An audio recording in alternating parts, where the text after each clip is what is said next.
Good evening and salutations, my GH fans. So, sunny. Yep, if you've seen it, you know exactly what I'm talking about. Now, the funny thing is, before I really kind of get into this part, me and DC Sanctuary, we were sitting there talking about, the latest collab we're going to sit there and do. And one of the things we were sitting there talking about, because we were just kind of just chit chatting or whatever, we were talking about Sunny.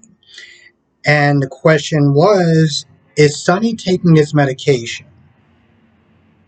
Because that kind of determines, you know, him being so irrational, him being so, well, you got to sit there and come and meet me tonight and fight for our marriage. Otherwise, that's it. Just giving ultimatums, not giving her time, her space, or anything like that. Was medication a factor? You know? And for me, it really determined, okay, well, maybe this isn't really Sonny talking. This isn't the real Sonny talking because, he's not on the medication. As opposed to him just being a jackass. Well, and probably some people already knew, but I didn't. Until today, well, Sonny was just being a jackass. And after Carly not showing up because, she got a call, checked on Dante to make sure he was okay. I was talking to Sam who was like, listen, I'm not ready to forgive him, but I'm ready to sit there and give him a lifeline and just kind of show him that, I'm in this too. Now, Nina got there to make sure Sonny was okay, to make sure that Sonny wasn't in a bad place. I mean, granted, yeah, she could have called 1,000 other people, but she showed up. So, kind of take it for what it's worth. Now, Sonny is not in a good place on a, broken heart kind of way. And he tells Nina, that she didn't come in. And then he admits that, you know, on a lot of levels, on an instinct or whatever, an impulse, whatever you want to call it, he wasn't defending her. Even if he wasn't really doing it on a subconscious level, I mean, point was, he was defending her. Throughout the trial, he said he just had an instinct of defending her. So they start talking. Nina apologized for everything, and she even sits there and practically says that she would take it all back if she could, which really doesn't matter because what's done is done. Um, and that's kind of the problem with that whole scenario because, yeah, she set this whole thing in motion. When Sonny got back and he got his memory, at that point, the ball's in his court. And the way he went about this was on him. It was all on him. Um, and so he's just like, well, his marriage is over, blah, blah, blah, blah. And then they kiss, and I'm like, what the hell are you doing? So because she didn't come there tonight when you told her to come in, when you said, oh, well, she has to be here tonight, otherwise we're done. So that just means, oh, well, now I'm just going to sit there and just kiss her because, the marriage is done because she didn't get here when I said for her to get here. Hey, well,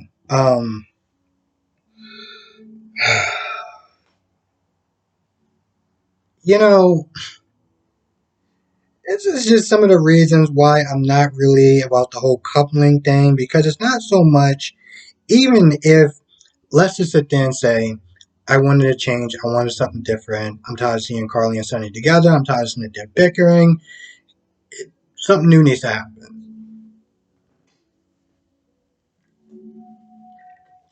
Even if I was for it, which in a lot of ways, I guess I am, the way they went about it in this craptastic way kind of reminds me of Days, you know, between Rafe and Nicole.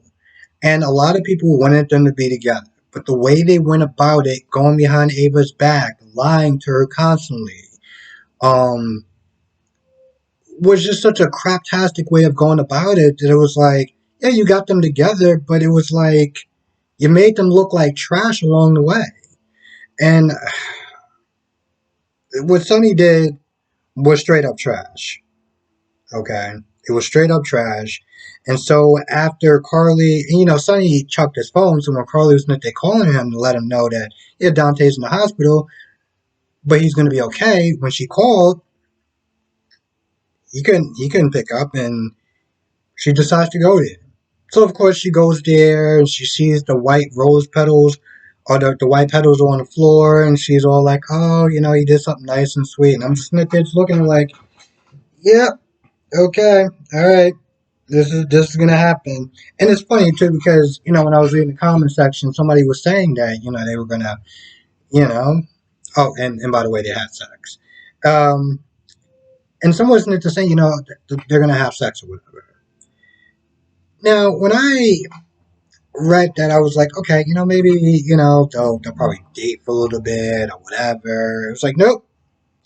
She followed those rose petals or those petals all the way to that door and open it up and see, them just like kind of hop away from each other. And, Sonny just had this look on his face like, I was like, no, no, no, no, move your hand. Move your hand. I want to see that look of shame. I want to see that. Move your goddamn hand. I want to see that. Um,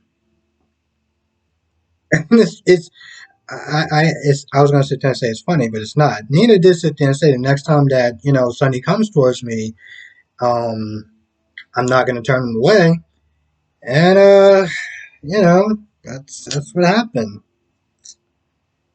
Yep, I can't even. As much as Sonny is my guy, as everyone knows, I can't even sit there and be like, bro, I can't co-sign that. I mean, I can't co-sign the way he went about it. Even if I'm one of those people that's kind of, can understand the change and be like, okay, you know what?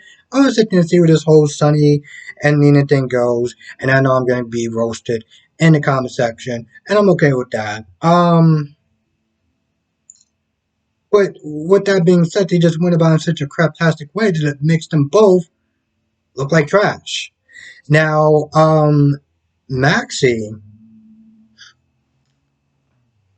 well, let's go to bed. Let's go to Brooklyn.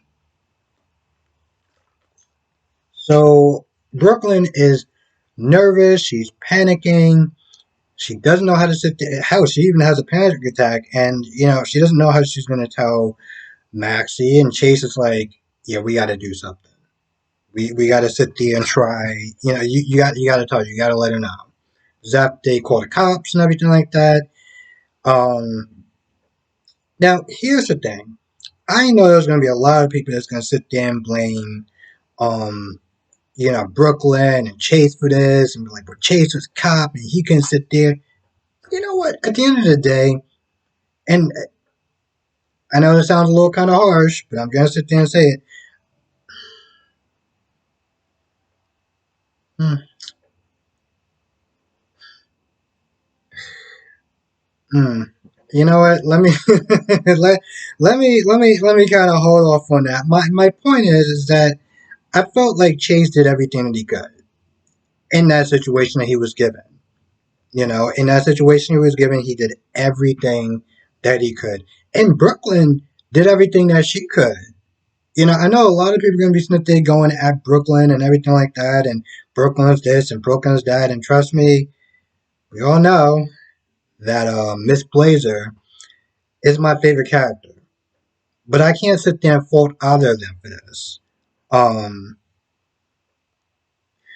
but they do wind up calling Maxie, and Maxie does wind up telling Robert and Felicia, and then leaving and letting Austin sit there and kind of fill in the blanks.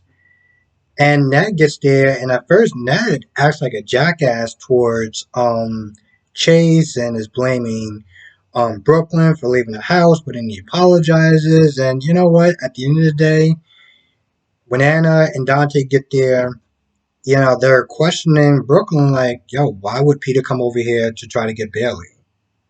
Do we gotta sit there and let, Valentine know? Do we gotta sit there and put out a bolo and make sure Charlotte's okay? Since Peter may sit there and think that Valentine is still, like like her father, whatever. She can't answer those questions. One, because she's still frantic. And two, I mean, there's only so much you can say. At some point, it's like you can only lie for so long before it just starts to come out. And Chase is like, yo, we gotta sit there and tell him.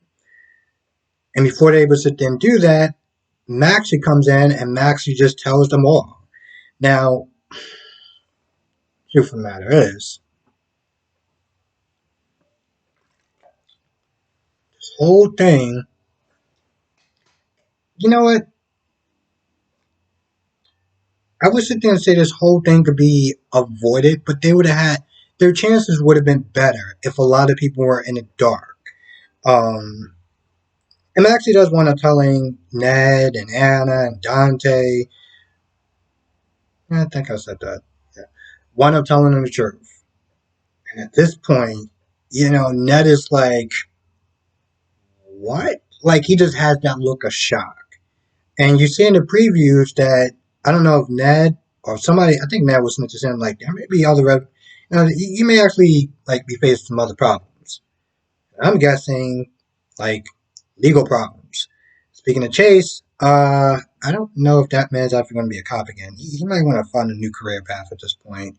He really might want to find a new career path at this point between getting suspended, um, him, on leave and everything like that because he was practically dying, and now this.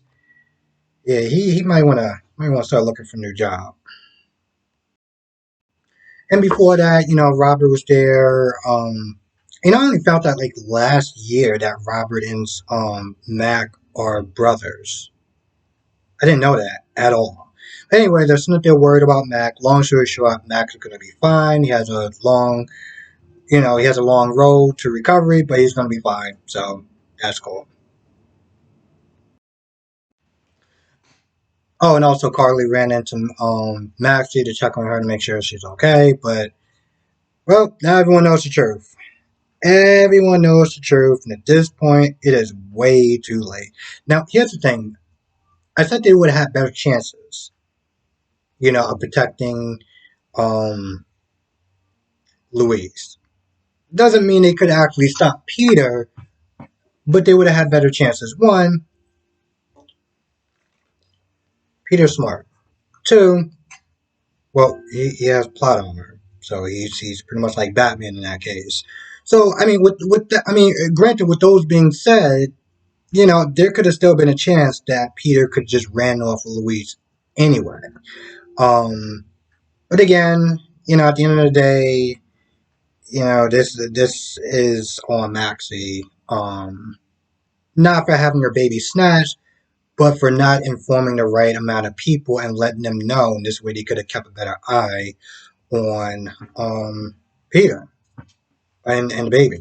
So oopsies. So now at this point, Victor, that the guy comes up and the guy's talking about he played dead or whatever, and Peter shot the other guy. And at this point, Victor's like, all right, cool. So yeah, when I find him, he's gonna be gone. He's gonna be dead. And I think Peter does want to call in Victor. He's like, listen, I need one more favor. I need one more favor.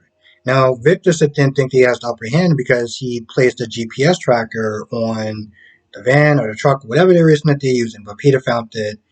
And so Victor's like, all right, well, what do you need? Because he still wants to control, so he still wants to actually have a way to control and drill. I mean, damn, you literally sold out a child in order to do that. Like, Jesus Christ. I mean, even for a villain, you would sit there and think certain things is kind of sacred, but okay,